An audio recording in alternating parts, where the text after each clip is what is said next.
Welcome back to the Imaginary Galleries. TJ, your host. Tonight's discussion is regarding something we've probably covered before. It's called empathy, or in the case of the Cluster B monster, sociopath, psychopath, narcissist, borderline, histrionic, no empathy. I'm here to discuss what that looks like in real life, effects it may have on you, and an explanation that hopefully sends you towards hope for future happiness once you realize what the deal is here. So we all know what empathy is. An example of a person feeling empathy.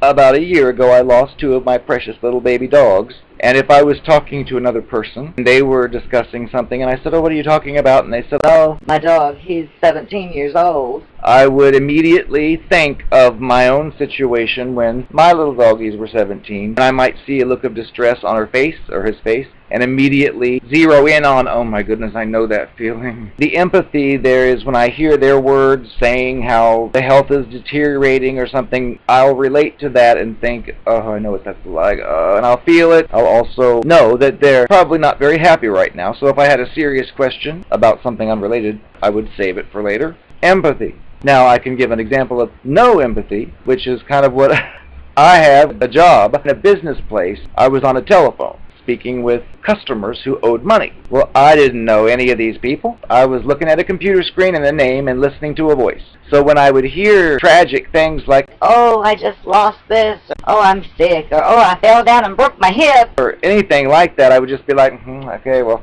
are you going to pay?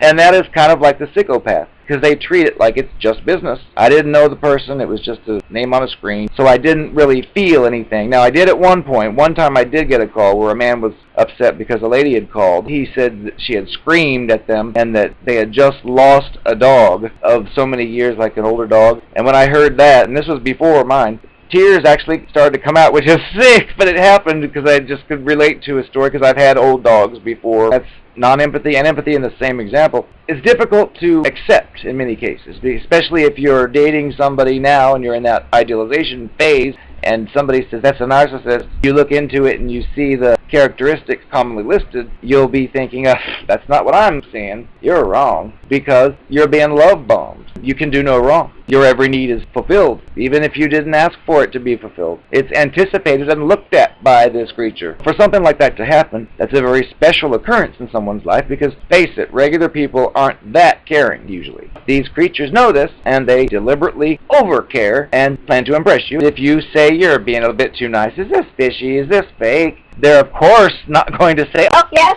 the time's out." No, they're going to say, "No, this is me.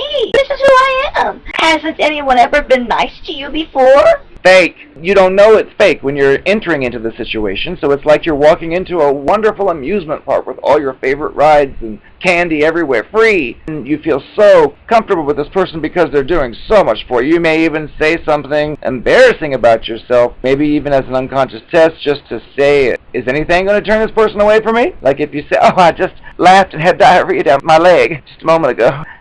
You'd expect them to say, ew, "Oh, that's okay, I did too. Let me wipe it up for you." or something like that. Anything, they'll just go along with it in the beginning stage. When you've been conditioned like that with a new person, feeling so happy, thinking, wow, I can't believe those things I'm self-conscious about revealing to others I've revealed, and this person is okay with it and likes it. Oh my, this is one to invest in or something. You're going to be feeling those kinds of feelings, and that does release chemicals in your brain that are pleasurable. And I've had this a few times where they seem too good to be true, which of course they always were, and I would do those things, not the diarrhea thing, but I would do other things, and they always were like fine with everything. If you get into a long-term relationship with one of these people, and you even bring things up to them in the beginning, like in my case, this person wanted to move in, and it's like, you don't want to live with me. I sit in the music studio for hours with headphones on, playing music. You don't want to be with that. And the person was like, "Oh, that's okay. I'll just watch television if you're doing that." Years later, it's, "All you do is sit there in that music studio for hours with headphones on." And it's like, Do you remember in the very beginning, I told you, you don't want to move in with me because I do exactly that, and you said it was fine. Now, all of a sudden, it's not. These people are fake. They change their tune. They switch their masks.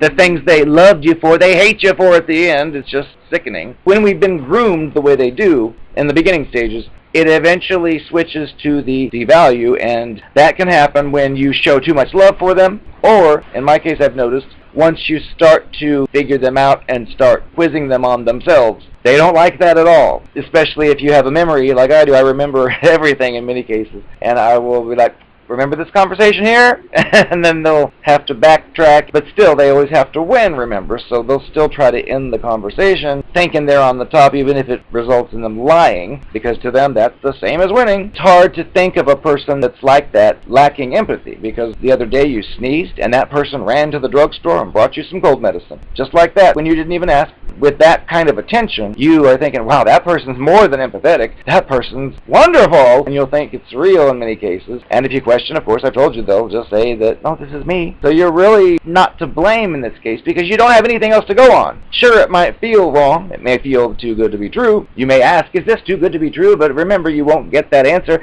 Yes, it is. Sorry, see you later. No, they will not ever do it. It's very difficult, so that's kind of scary. Then if you ever meet someone and you think you like them, you might be worried they're going to turn into a creature, but there are things you can look out for. But that's a different video. In this one, I think of my own situation, because I'd gone through that horrific thing, which I'd never done before. It was the first time thing after over 10 years. It would be empathetic of anyone I'd meet to hear that story and think, oh, I understand. You want to be on your own for a while. Don't I bet you do. But no, that's not what happens with these creatures. I've learned they flock towards blood, like the shark in the water. If you are wounded, or they even suspect you are, they will zero in and save the day for you. You're like an easy target for them, because you've already been through abuse, which means once you recognize their abuse, if you address it with them, they'll just say, oh, you're thinking of your ex, I'm not abusing you. And that's gaslighting, which they'll use, even though you'll know that the ex lied and you lied. What's the difference? Oh, it was about something different? Oh, a lie is a lie, especially if it has to do with someone who says, I never lie, or I never cheat, or I'm not interested in anybody else, and then you find out they lied and they cheat with somebody else and they kept it from you. It's just sickening. But you'll experience many times where the rug is ripped out from under you with these creatures. And remember, they've groomed you in the beginning, so you're thinking that that's what it is, just like in real life, when you are exposed to something repeatedly. If it's consistent over and over, will you eventually establish in your mind, okay, I know what to expect from this person. This is how they are. This is not the way it works with these cluster B creatures. They'll be the angel for a while, and then they switch into the complete devil. But in my case, with the person I was involved with shortly after that was being very pushy. I was trying to be polite and also keep some distance, but it still was kind of way too pushy. But I would vent about how horrible it was to be abused. Usually the person would just be quiet, not say much, but eventually it pulled the love crap. And I'm thinking, did you not hear anything I've said? Did you not pay attention to my situation? And for some reason, these entitled creatures seem to think that they can just tell you, oh, well, that's okay. I felt the same way, but I can't help that I've fallen in love with you. So now you're going to have to adjust yourself and do what I want. No, I'm not. Selfish, entitled fools.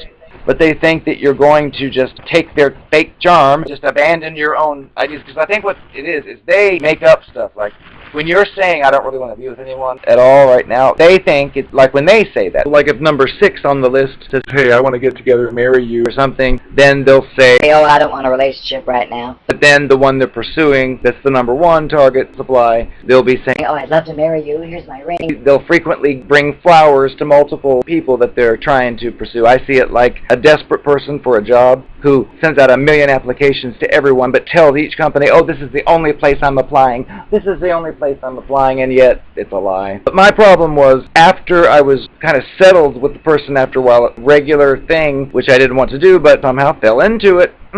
Remember, they do things in time lapse, so I would think something fishy happened this one night, and I'd say, what happened? This was fishy, and I'd be told nothing. I'd say, are you sure? And I'd keep trying, but then, like maybe a year later, a piece of evidence came forward, and I found out that that very night, what I thought was happening, but yet I was gaslit all the way and told repeatedly, oh no, nothing happened, like I said, and then all of a sudden it changes. That's the rug ripping out under you. But eventually these things built up. That creature that was so angelic in the beginning that would swoop in to fix anything, I learned that those fixing things only apply to things that don't have to do with it.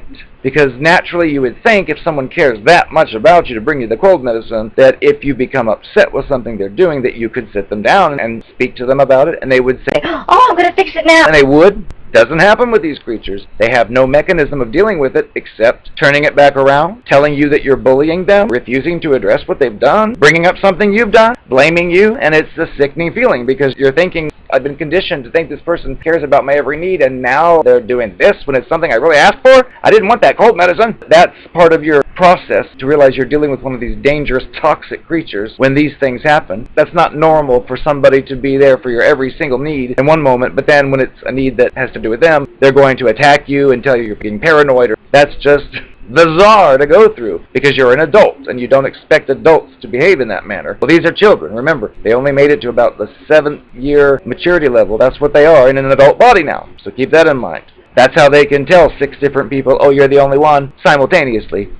I knew what I went through. I made it clear what I went through and why I didn't want to, and that this person was pushing. I started to realize this is a con artist, and I started to think, what kind of person would do this? Why would they deliberately go after someone who told them what I told them and say all this love crap when they're doing what they're I just didn't get it. I have to realize that they're a different kind of person. They mirrored me when I'd say, oh, I don't want to do that, I know what that's like, but it's not true. Here I'm thinking, oh, we're like-minded, so I'm assuming that they would do the same thing I would do if a certain situation happens a certain way, yet that's not what happens. And then all of a sudden, when they're addressed, I would know that, well, I would never do that, so why would you? And then they have some excuse, and you think, well, that doesn't make it any better. You still did that thing which shouldn't be done, and it's just a horrible thing. This is all because of no empathy. These people are fake. They're wearing a mask. They're like an alien who came to Earth pretending to be a human, pretending to fall in love with someone so they can steal their adrenochrome. They won't say, oh, I just want your adrenochrome. They'll be saying, oh, I'm in love with you. Oh, you're beautiful. I like you. And they'll just disguise it, and that's what these creatures do. When we are through with this, when this ends, whether we run away or we're discarded, it's a very confusing thing because we've got these extremes of really happy and really evil, and it's just too much to deal with. It's not normal. It shouldn't be that extreme of difference, polarized, which good, bad end. They don't have empathy at all. They're fake. They're pretending to be a human being. They're really empty inside other than their basic desires for power, control, and anger, and hatred, and jealousy. They're just monsters, and they know this. I think when you start to be interested in them and you say, I'm in love with you, if you ever do, they'll think to themselves, this person must be crazy if they're in love with me. Well, I'm going to abuse them even more now, and they just do it. They're being abusive, and it's because they have no empathy. In the story, like I said it before, when I tried to appeal to the person and was saying, look, I'm trying to make sense of this. When this began, I told you, and I'm going through the list, and I didn't get anything out of it. The person was like, well, I'm still here with you. I'm thinking, that's not the answer I'm looking for. So I try to use a different story to say, okay, let's say there's a child who has a mommy and daddy who try to drown it. This child is terrified of water as a result, is taken away from the parents. It's in an orphanage. A new lady comes in to look at the children, and she sees this one. And the people say, oh, that one's special needs. He's terrified of water. And imagine this woman saying, oh, that's okay. I would love to take that one. Honey, I would never subject you to water. I know what you're feeling. And then would actually adopt the child, take it home, be nice to it for a few weeks, and then dump it into a well. I mean, that's what I felt like was going on, and I was trying to say that to get the other person to understand, and it doesn't work. Do you understand that if someone told that to you? I just thought, well, if you knew what I was upset about and didn't want to go through, why would you push for this so much and then do all those things? Well, that's what they do. They get the supply from it. It's like finding some devout Christian and then doing evil satanic things behind its back, but pretending to be a devout Christian too. It gives them a sick thrill. That's their supply. And again, they're children. It's hard for us to understand that, especially when someone suggests that's what someone might be doing. We just think that's not something an adult will do because it's so foreign to us, but not to these creatures. They are children. And they don't have any empathy, which means they're not going to ever understand your viewpoint. They're only interested in you when there's something they want to get from you, and they have to be nice to get it. That's about it. The moment you're interested, well, you don't exist. You're just an extension of them, and you shouldn't have any concerns. That's what they think. And they're wrong.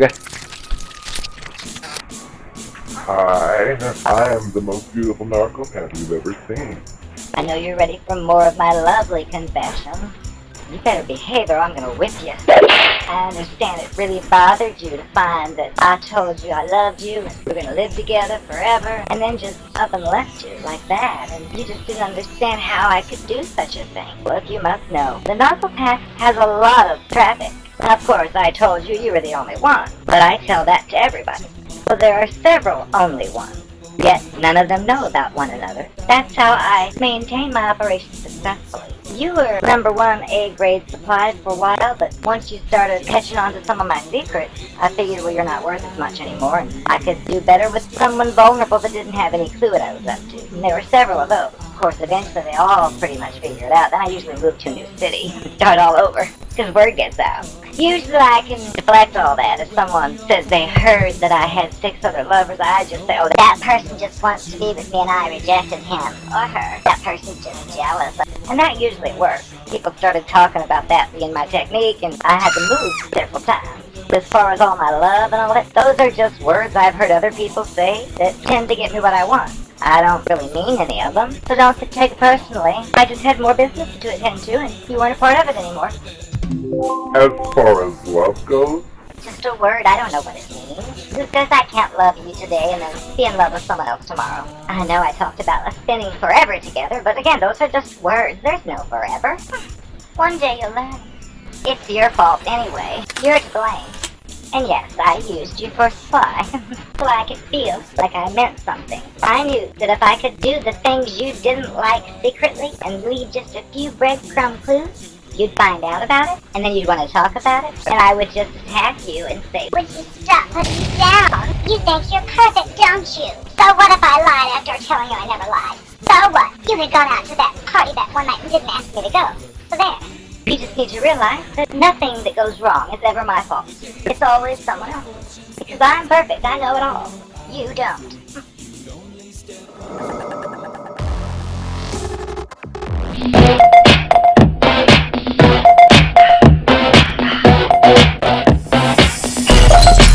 I'm bringing sexy back. Yeah. Them other boys don't know how to act. Yeah. I think you're special. What's behind your back? Yeah. So turn around and I'll pick up the slack. Yeah. Listen to the bridge. Come on.